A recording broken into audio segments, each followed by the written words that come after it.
Looking for an incredible success story? Picture this: a regular guy, a mundane job, and then a discovery that changes everything. Join us as we follow his daring leap of faith, betting it all, and ultimately reaping a mind-blowing billion reward. Get set for a journey that's as simple as it is extraordinary. Number 15. Howard Schultz. Howard Schultz, the man who brought you your favorite caramel macchiato, wasn't always a coffee king. Born in Brooklyn in 1953, his early career was like many others, a sales job at Xerox. But in 1982, something changed his life forever. Strolling into a small Seattle coffee shop called Starbucks, Schultz was struck by the passion for high-quality beans and the warm atmosphere. He saw potential far beyond a regional coffee roaster. Inspired by a trip to Italy, where cafes were social hubs, Schultz envisioned Starbucks as a national chain. Fast forward a few years, Schultz left Starbucks, but his love for the brand wouldn't be forgotten. He opened his own coffee concept, Il Giornale, which focused on the coffee experience. In a surprising twist, Schultz's company ended up buying Starbucks in 1987. This is where the magic happened. Schultz became CEO, and under his leadership, Starbucks exploded. From a handful of stores, it transformed into a global giant with thousands of locations. The focus wasn't just on coffee, but on creating a third place between work and home, a welcoming space for people to connect. This innovative approach to coffee culture made Schultz a billionaire. Even after stepping down as CEO in 2018, Schultz's net worth is estimated to be around $3 billion. From a regular sales job to coffee king, Howard Schultz's journey is a reminder to follow your passion, because you never know where it might lead. Maybe even to a cup of coffee that conquers the world. Number 14. Du Wancheng. Du Wancheng, the man who made Forever 21 a fashion must-have, wasn't always living a designer life. Born in South Korea in 1954, his early life was anything but glamorous. He never went to college and hustled in coffee shops just to get by. In 1981, with his wife Jin-suk by his side, Du-won set his sights on the American dream and landed in California. Their journey to success wasn't a walk in the park. Du-won juggled multiple low-paying jobs to make ends meet. One wasn't enough, so you might have seen him pumping gas at a station or serving at a coffee shop. But Du-won was a hard worker with a sharp eye. He noticed how fashion played a big role in the American dream, especially for successful people. This sparked an idea in his mind. In 1984, with just $11,000 saved from his various gigs, including that gas station stint, Du-won and Jin-suk opened a small clothing store in Los Angeles. They named it Fashion 21, targeting Korean-American customers. Their focus on trendy styles at affordable prices was a hit, and sales skyrocketed. Wanting to reach a wider audience, they changed the name to Forever 21. This clever name reflected their ambition for the brand. Their strategy worked. Forever 21 grew into a global giant with thousands of stores, making Du-won and Jin-suk incredibly wealthy. Number 13. Richard Branson. Richard Branson, the adventurous billionaire behind Virgin Atlantic and those quirky Virgin megastores, wasn't always living the high life. Born in England in 1950, Richard struggled in school with dyslexia. This didn't stop his dream of being a successful businessman, though. At the young age of 16, he ditched school to launch a magazine called Student. It wasn't a huge hit, but it showed his entrepreneurial spirit. Seeing music as the next big thing, Richard started a mail-order record business in 1970. This was the birth of the Virgin brand. He soon opened his first record store, Virgin Records, which became famous for its cool atmosphere and focus on new artists. Richard wasn't content with just music. In the 1980s, he took a wild chance and launched Virgin Atlantic Airways. People thought he was crazy, but Richard offered lower fares and a more fun flying experience. Virgin Atlantic soared, making Richard a household name. His business empire kept growing. He started Virgin Mobile, a telecom company, and even ventured into fitness clubs and railways. Richard's never-say-never attitude and knack for spotting opportunities made him a billionaire many times over. His current net worth is estimated to be around $2.5 billion. Number 12. Chris Gardner. Chris Gardner, The inspiration behind the movie The Pursuit of Happiness wasn't always a successful stockbroker. Born in 1954, his childhood in Milwaukee was tough. He faced poverty and a difficult family life. Despite these challenges, Chris was determined to build a better future. After serving in the Navy, Chris landed a job as a medical equipment salesman. It paid the bills, but his dream was bigger. He saw stockbrokers making a lot of money and decided to take his chance. He enrolled in a demanding training program while still being a single dad to his young son, Christopher Jr. Things got rough. Chris struggled to make ends meet. He and his son ended up homeless, forced to sleep in shelters or even subway stations. It was a desperate time, but Chris never gave up on his dream or his son. He studied every chance he got, even using subway rides to learn from textbooks. His hard work paid off. Chris aced his stockbroker licensing exam and landed a coveted internship. Later, Chris landed a full-time job as a stockbroker. It was a long climb, but his hard work and resilience paid off. He became a successful businessman and even founded his own brokerage firm. Number 11. Angie Hicks. Angie Hicks, the co-founder of Angie's List, isn't someone who inherited wealth.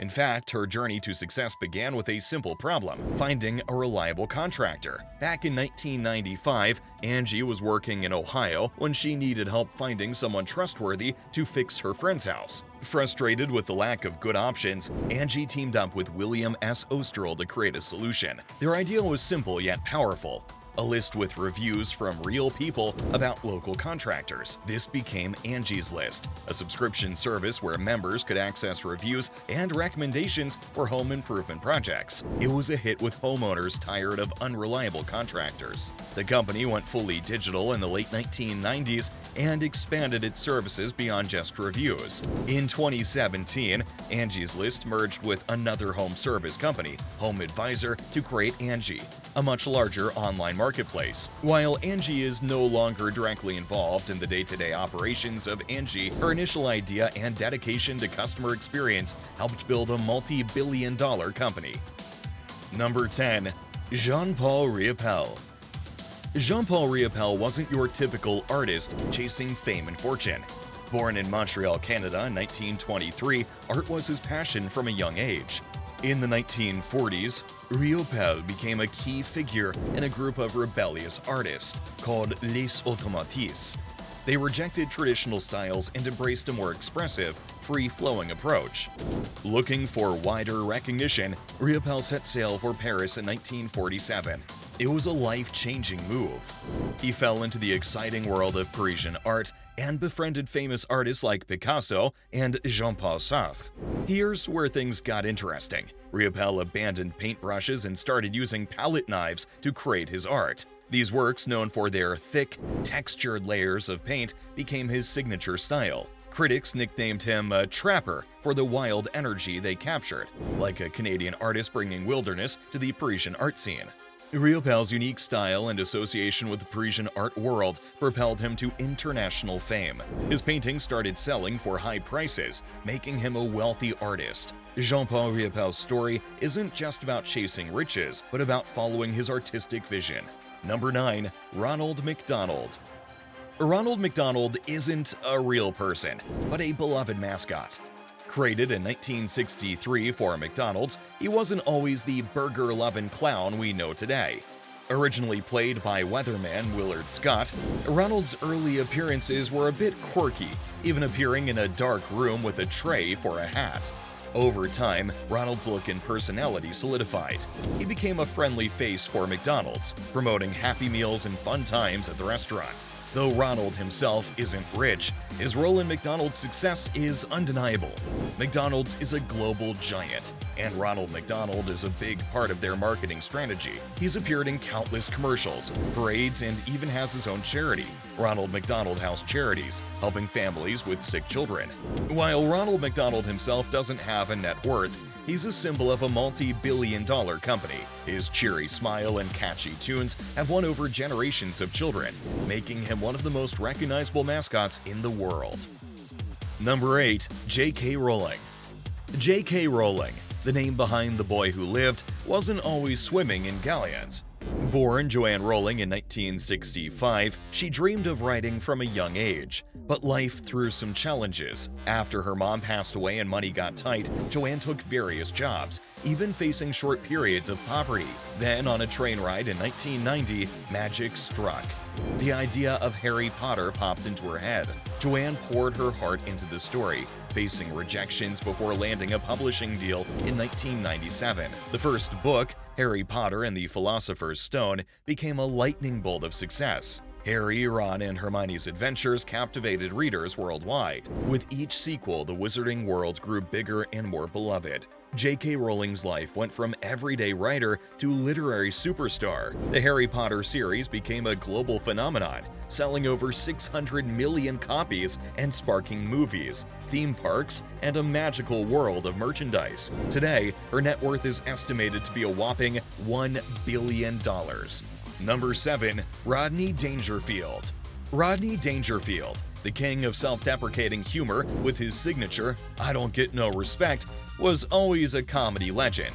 Born Jacob Cohen in 1921, his early career was anything but funny. He juggled regular jobs, far from the spotlight. But Rodney had a hidden talent for making people laugh. In 1961, he decided to give stand-up comedy a shot. It wasn't easy at first, but Rodney's unique style, full of self-deprecating jokes about his looks and love life, caught on. He became known for his catchphrase and edgy humor. The turning point came in the 1980s. Rodney landed roles in hit movies like Caddyshack and Back to School, bringing his hilarious persona to the big screen.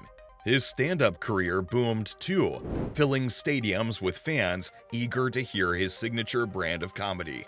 Rodney Dangerfield went from an unknown comic to a household name. By the time he passed away in 2004, his net worth was estimated to be around $10 million. Number 6. Jan Koum. Jan Koum, the co-founder of WhatsApp, is a story of overcoming challenges to achieve massive success. Born in 1976 in Ukraine, Jan's life wasn't easy. Growing up under a communist regime instilled a strong value for privacy in him. At the age of 16, his family immigrated to the United States, facing financial struggles. Jan started working odd jobs, but his passion for computers grew. Jan's life took a turn when he enrolled at San Jose State University. While studying, he also worked as a security tester, honing his tech skills. This led him to Yahoo, a major tech company at the time. Here, he met Brian Acton, who would become his partner in revolutionizing communication. After years at Yahoo, both Jan and Brian shared a frustration with the limitations of existing messaging services. They dreamt of a secure and user-friendly platform. In 2009, their dream became a reality. WhatsApp was born. The early days of WhatsApp were a hustle. With limited resources, they focused on building a reliable, simple app with strong encryption, reflecting Jan's privacy concerns. The focus paid off. WhatsApp exploded in popularity, especially in countries with expensive traditional messaging services. In 2014, Facebook came knocking. Recognizing WhatsApp's potential, they offered a staggering $19.3 billion to acquire the company. This deal transformed Jan Koum from a computer whiz to a billionaire overnight. Jan eventually stepped down from WhatsApp in 2018, but his legacy lives on. Jan Koum's net worth is estimated to be around $16.1 billion. Number 5. James Rizzi. James Rizzi, an American pop artist born in Brooklyn in 1950. While his artwork would eventually fetch high prices, his path to fame wasn't paved with gold. James actually started out studying business in college, but his creative spirit couldn't be contained in textbooks. He soon switched gears to fine arts, where he discovered his signature style. Unlike some artists who draw from real life, James preferred to create from his imagination, filling his work with bright colors, playful characters, and a joyful energy. The 1980s were a turning point for James. Pop art, a movement celebrating popular culture and everyday objects, was gaining momentum. James' vibrant style, filled with cartoonish figures and bustling cityscapes, perfectly fits the bill. His artwork wasn't just for museums anymore. It appeared on everything from prints and sculptures to watches and even book covers. James' popularity soared. His art became instantly recognizable, bringing a smile to people's faces wherever it was displayed. He wasn't just creating art, he was creating a brand. But James Rizzi's true legacy goes beyond the money. He brought joy and optimism to the world through his art. Number 4. Richard Gere. Richard Gere, born in 1949, wasn't always a Hollywood leading man. Before gracing the silver screen, he actually started out with a pretty ordinary job. After high school, Richard went to college, but the acting bug bit him hard. He left his studies behind to chase his dream in New York City. Early on, acting wasn't all glitz and glam. Richard took on theater roles to get his foot in the door. He even appeared in a small part in a commercial for Burger King. But Richard's big break came in the late 1970s. A steamy movie called American Gigolo showed off his good looks and acting chops. This film was a turning point, propelling him into the spotlight. The 1980s solidified Richard Gere as a Hollywood A-lister. Romantic dramas like An Officer and a Gentleman, opposite Deborah Winger, and the iconic Pretty Woman with Julia Roberts made him a household name. These movies not only won over audiences but also earned him a hefty paycheck. Throughout his career, Richard has continued to impress with diverse roles, from thrillers like Primal Fear to musicals like Chicago. He's even been recognized for his talent with Golden Globe Awards. So how much is Richard Gere worth today? Estimates say his net worth sits around a cool $120 million. Number 3. Barbara Corcoran. Barbara Corcoran, a name synonymous with real estate and sharp wit, started her journey far from million-dollar deals. Born in 1949, Barbara's early life wasn't filled with luxury. After college, she took on various jobs, including waiting tables. But Barbara's ambition wouldn't be contained for long. Her life took a turn in the early 1970s. With a small loan of just $1,000, she co-founded a real estate company called the Corcoran Group. The Corcoran Group thrived under her leadership. Barbara wasn't afraid to hustle and make connections. She even famously used her first commission to buy a fancy coat, believing it would project a successful image. Over time, the company grew into a real estate empire. In 2001, Barbara made a life-changing decision. She sold the Corcoran Group for a whopping $66 million. This single deal cemented her financial success. But Barbara's story doesn't end there. She leveraged her expertise and charisma to become a prominent investor on the popular TV show Shark Tank. This platform not only expanded her influence, but also brought her additional wealth. Today, Barbara Corcoran's net worth is estimated to be around $100 million.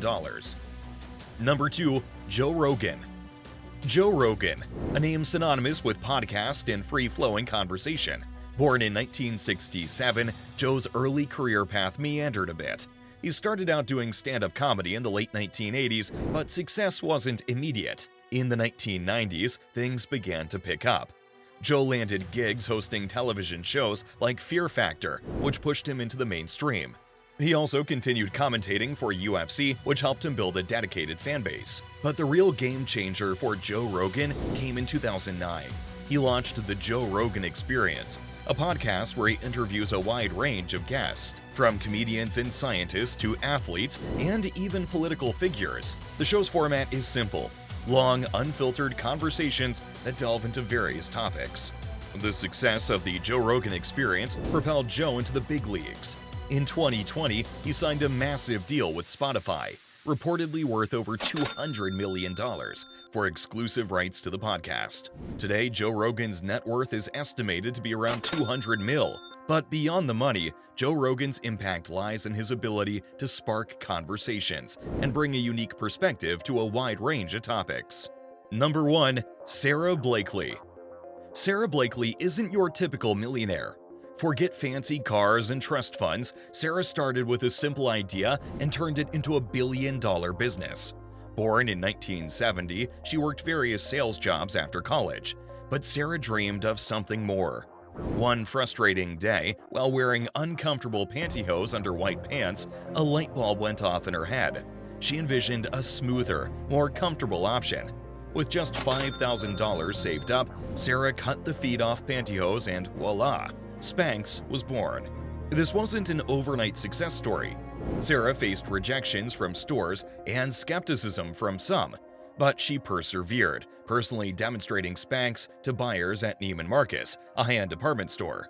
Her passion and the product's potential finally won them over. Spanx took off. It became a favorite among women who wanted a smoother look under clothes.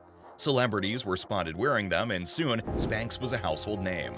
In 2021, Sarah made a power move. She sold a majority stake in Spanx to a large investment firm for a cool $1.2 billion. So how rich is Sarah Blakely today? With her ownership remaining in Spanx and other ventures, her net worth is estimated to be around $1.3 billion. That's a massive jump from her sales days. But Sarah's legacy goes beyond the money. She's an inspiration for aspiring entrepreneurs, proving that a great idea, determination, and a little bit of cut-up pantyhose can lead to incredible success. If you enjoyed this video, you'll love our next one. Don't forget to subscribe to Millionaire Post for more content like this.